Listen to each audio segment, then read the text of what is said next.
చిత్తూరు జిల్లా ఎంపీ దగ్గుమల్ల ప్రసాదరావు మంగళవారం మర్యాదపూర్వకంగా ఇండియన్ రైల్వే బోర్డు చైర్పర్సన్ గారిని ఢిల్లీలో కలిశారు.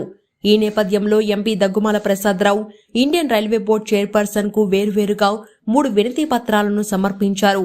ప్రత్యేకించి చిత్తూరు జిల్లాలోని రైల్వే స్టేషన్ ఆధునీకరణ పనులను వేగవంతం చేయాలని, చిత్తూరు జిల్లా కుప్పం రైల్వే స్టేషన్లో కోచింగ్ టెర్మినల్ ఏర్పాటుపై చైర్పర్సన్ దృష్టికి తీసుకువెళ్లారు.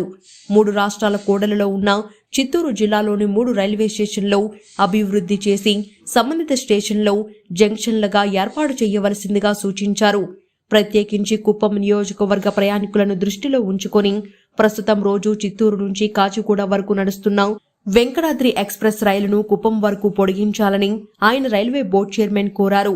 ఎంపీ దగ్గుమల్ల ప్రసాదరావు విజ్ఞప్తికి ఇండియన్ రైల్వే బోర్డు చైర్పర్సన్ సానుకూలంగా స్పందించి చిత్తూరు జిల్లాలోని రైల్వే స్టేషన్లను అన్ని రకాల ఆధునీకరించేందుకు రైల్వే బోర్డు సమావేశమైందని, అనతి కాలంలోనే ఆయా రైల్వే స్టేషన్లన్నీ ఉన్నత ప్రమాణాలతో రూపుదిద్దుకుంటాయని తెలిపారు.